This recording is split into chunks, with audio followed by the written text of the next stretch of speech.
Sheldon, why don't you tell us your story? Well, it started in about 2010. I'd say about midway through 2010, I started to notice a few changes in me. I was easily agitated, and I'd go through spells where, I just felt down. And, they would last for a day or two and then dissipate and go away. But as time went on, I started to notice they'd last a little bit longer. So instead of a day or two, they'd last 3 or 4 days. And sometimes they'd last a week. But I'd sort of just muddle through and tell myself, hey, be a man, let's get your shit together type thing, and just get through it and say, just move on. Don't worry about it. It's nothing. Don't sweat it. It'll pass. And as time went on, it kept getting worse, and it just kept getting worse. By 2011, I started to really feel lost. I would find myself going through months and months of feeling not good, feeling sad, lonely, inadequate, worthless, to the point where I would hide myself in my bedroom at days I wouldn't go to work. I'd phone up my assistant and say, I'm not coming in today, I've got a meeting, or I'd come up with an excuse not to go to work that day, and then muster up the energy and the courage to go to work the next day. Started finding myself missing periods of work, like I say, a couple of days, or I'd have to just walk away from work the whole time, feeling worse and worse and worse, constantly sliding into this lack of a better term, darkness. Then I started to self-medicate. And what I mean by self-medicate is I had to find a way to sort of deal or get through what I was doing, so I started drinking. First stop after work every day was the liquor store. And if that didn't work, I'd go back and get some more alcohol and eventually drink myself till I was asleep to get to sleep, because my brain was spinning and I just couldn't deal with it. So the alcohol was a way for me to sort of suppress everything. And funny, I was dealing with depression with a depressant. It's kind of adding gas to a fire, one might say. Pretty soon, I found myself really, really not enjoying anything. I mean, I was a coach, and I was finding myself not going to practices. I couldn't deal with people in the practices. I couldn't deal with work. Every day was a constant battle to just get out of bed. I'd go to work and I'd train people, and pretty soon clients were looking at me and saying, "Sheldon, are you all right?" I said, "Yeah, just tired, just really busy, just trying to get things done. Keeping everything internal, not letting anybody know that I was in a lot of trouble. I was in a lot of trouble." So I wouldn't tell anybody about it. Like I say, after all, I was kind of well known in the fitness industry and well known in town. I trained NHL hockey players, I trained AHL hockey players, I trained CFL football players, I trained NCAA athletes, I trained Olympic athletes, and I helped all these people, get to where they were, and not to say I was great or anything like that, but, I really took a lot of pride in that, but that was gone now. And, who was I to tell people I'm dealing with some feelings, I just don't know what they are. At the time, there wasn't a lot known about depression. It was sort of starting to come out, but there wasn't a lot known, so I just kept it all inside. And then one day, I don't know, I just really started to think about being dead. And out of the, I just didn't want to be alive anymore. and I started thinking about ways to do it. But I didn't. But I started to plan. If I could, this is how I would. So every day would go by, and I'd wake up in the morning scared of that day, wondering if I was going to get through that day. Feeling, like I say, all those feelings of loneliness, despair, just helplessness. And I was to the point where I was almost to the point of hopelessness. So the alcohol wasn't working anymore. Nothing was working. And I never forget, one day I drove up to my shop, and my shop was on a long string of warehouses, and my shop was right at the very end on the left-hand side. And I pulled in to my shop where the driveway was, and I stopped my car. And I looked down, and I saw a big concrete wall. And I just sat there and I said, you know, this would be a perfect opportunity to put an end to it all.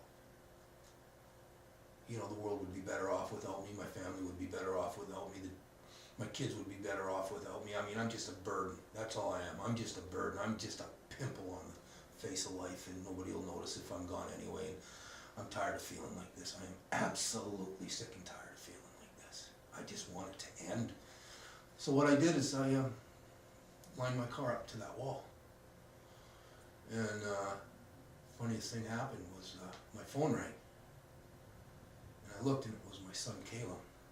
And I answered him. He said, "Hey Papa, how are you?" And I said, "I'm good, son." He said, "Don't forget, you got to drive us to football tonight." I went, "I'll be there." He said, "Promise?" I said, "Promise." He said, "Love you, Papa." And he hung up. And that sort of stopped me from doing what I was going to do at that moment. So at that moment I called a friend of mine who I know, he didn't necessarily deal with depression, but what he did deal with was a burnout, and he had to have some help with that. And I called him up and I said, "Hey, you wouldn't happen to know a good counselor, would you?" So he said, "Yeah, I do actually." So I got a hold of a therapist and made an appointment. And when I went in there, like I say, I was just a shell. I had nothing left to give anybody or anything. And they give you a test. And this test is you answer these questions, and it's about a 2-page test. And I answered the questions, and I handed him the test, and he scored it. I guess that's what it's called, is a score. He said, "You scored a 52. I said, "What does that mean?" He says, "Well, at a 24 you're in danger. You just scored a 52. And I went, "Oh, well," he said, "you need to get to your doctor, and you need to get to your doctor now and get on some medication." He says, "Normally I don't recommend medication," he said, "but you really need to get on some medication now, or go to the hospital and check yourself in." I said, "No, I'm not going to the hospital. No, I'm not going to do that." And I said, "My doctor's out of town for 2 weeks. He said, "You don't have 2 weeks. He said, "You've got to get somewhere now." So I went to a walk-in clinic, and the doctor took me in there, and they were asking me questions, and as they're asking me questions, I saw her writing, and on her page I saw suicide. And she said, "We need to get you on some medications right now. You're too young, and you got a lot of life left for you to be feeling like this." And I said, "Okay." So I went on some medication, some antidepressants. Well, they didn't really take. And for about 3 more weeks, I just kind of muddled through with all these feelings of ineptness and loneliness, and it was just being stuck in the dark. I was just stuck in the dark. I just had no light in my life at all. So I just sat on the edge of my bed for about 4 nights in a row, and I just sobbed. stopped uncontrollably. My brain was spinning inside my brain. My brain was just going around and around and around and around. And I can remember things like, Sheldon, you're a loser. Sheldon, you know, you're better off. Dad, the world's better off without you. You just need to just do it. Put everybody out of their misery. Get lost. Just go away. And after about the fourth night of constantly sobbing on the end of my bed, I decided, yeah, I'm going to do it. Well, there was somebody over at my house because they were worried about me, and I just sort of told them, you know, hey, I'm going to do what I'm going to do. Thank you, but I'm gone. So I left the house, and they had the fortitude to call the police, and the police called me up, and they said, hey Sheldon, this is, I can't remember, this is 911, you know, where are you right now? And I basically just said to them, hey, thanks for the call, but too little too late, just let me do what I want to do. Well, I guess they had put some sort of a trace or a track on my GPS on my phone, and they intercepted me on McCallum Road in Abbotsford. I'll never forget, there was a row of units behind me and a row of units in front of me, and a couple of units rolled up behind me after I'd stopped my car in the middle of McCallum, and they asked me to get out. They asked me, are you Sheldon Todd Hunter? And I said, well, I think, yeah, I am. They said, you're having a bad day? I said, well, duh, you know. You know, I was having a really bad day, and they said, on your knees, Sheldon, we're here to help. And I said, no. They said, Sheldon, we're just here to help on your knees. I said, no. And by now there was several police officers around me, and I said, well, if you guys aren't going to let me do what I wanted to do, one of you are going to shoot me tonight. And I did my darndest to get shot that night. But they didn't shoot me. They pepper sprayed me, tasered me, got me under control, and took me to the hospital. And they decontaminated me from the pepper spray and the tasers, and they had a guard on me. They had 3 officers on a guard, and I was handcuffed to the bed, and I was placed on involuntary admittance under the BC Mental Health Act, which is, if you're a danger to yourself or others, they can admit you to the hospital whether you want to or not. And they took me upstairs to what they call the decision ward, and put me in the solitude room, and put me on a suicide watch. I was there for 5 days. I don't even remember my first interviews with my psychiatrist at the time. I was so lost. All I remember is just being empty, lost. By now I cried so much I think I was actually out of tears. I felt like I was crying, but nothing was coming out of my eyes. And eventually they moved me down to the psych ward. They experimented with medications to try to get me balanced again. What most people don't realize is there's no science to these medications. It's a hit and miss, and they just hope that these medications work. So they had me on my medications, all antidepressant, mood stabilizers, and whatever else they call them. And after 3.5 weeks, they had to release me because they could only hold you for 30 days on the involuntary admittance, BC Mental Health Act. So after about 24 days, I think I got out. But didn't get any better. I came out and I was afraid. Whew. I was afraid. I was really afraid. I was scared because I knew I wasn't feeling any better. I was heavily medicated. They just sort of still lost, walking around like a zombie because the medication was just keeping me level. So the medication just keeps you there. So after about a year and being on heavy medications and not knowing who I was anymore, and still self-medicating on top of the medication I was getting, I tried I tried again. There again, I'm successful. Thank goodness. You know, by the mercy of God, I'm still here. So, you know, I tried twice, and I said, well, you know something, maybe I'm not supposed to be dead. I tried basically 3 times now, and I've been interrupted twice, and the one time I really got a chance to do it, it didn't work. So maybe I better start figuring things out. But it was still tough. I ended up losing my business, losing my house, my home. I spent 4.5 months homeless. Just me and my dog living in my truck. It really wasn't that bad, to tell you the truth. It kind of gave me a lot of time to be on my own. A lot of tranquility and solitude. Started to figure things out. See, what I had been doing is I've been trying to fight this thing.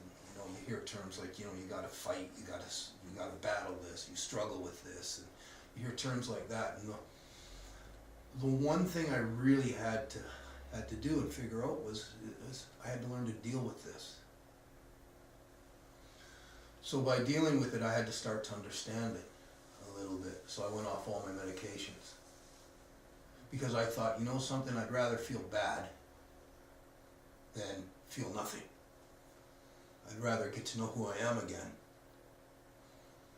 than feel nothing at all and go through life like a zombie. So I started to try to figure this out. Okay, why do I feel like this? And what makes me feel like this? And all those bad things I say about myself and say to myself, why do I say these things? Why do I feel like I feel? So I had to, number one, start changing the way I thought about things. So what I had to do was sort of separate myself from my illness.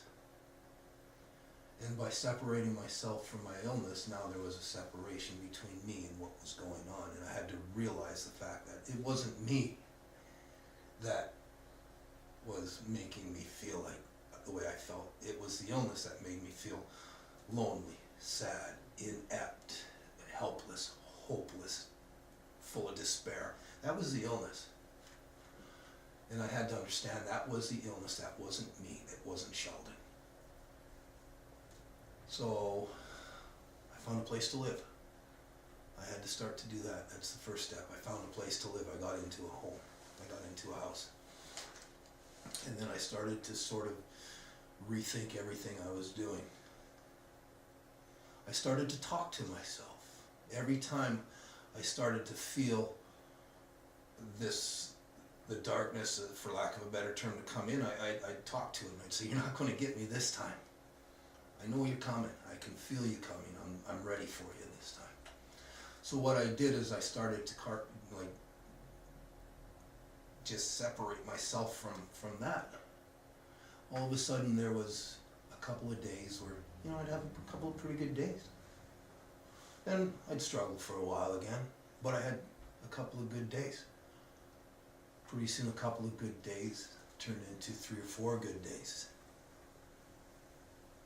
And then all of a sudden, 3 or 4 good days turned into a week, and then a week would turn into a couple of weeks, and then a couple of weeks might turn into a month before I'd start to sort of have a little bit of a slide again.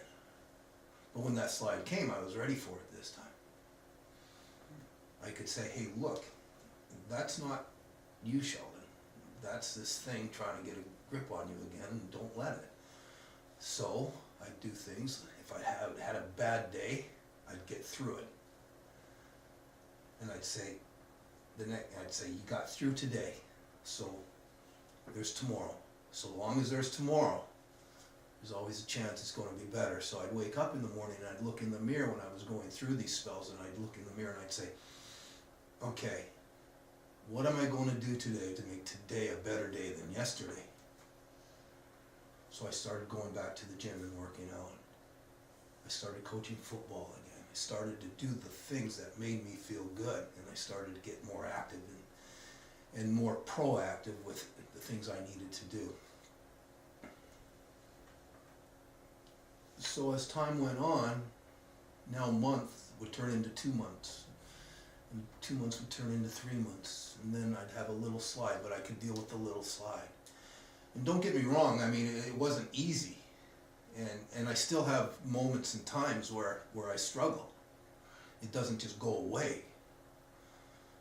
But I know I can deal with it. See, you battle cancer, you struggle with finances, you struggle with decisions, but you deal with depression. And that's what I had to learn how to do. So now it's been 7 years, and to get to this point here, I'm almost working full-time again. I'm coaching football. I'm the head coach of the midget program. I love that. I'm working out. I'm taking better care of my body. I'm watching what I eat, understanding the things I need to do to be healthy, not just in my head, but in my heart. So, for anybody out there who is really dealing with depression and going through that, I want them to know they're not alone.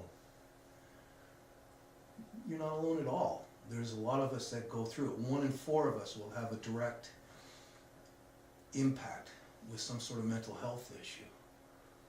So you're not alone, and don't think you are. And if you are feeling like that, and you can sort of relate to some of the things I'm saying, reach out, get some help, because there is help out there for you. The biggest thing I can honestly say, though, is never, ever, ever let yourself get to the point where I got. Because it's only by God's mercy that I'm here today. And the fact of the matter is, as long as there's tomorrow, there's always hope. So never take away tomorrow. Because as long as there's tomorrow, there's always hope. That's about it. That's my story.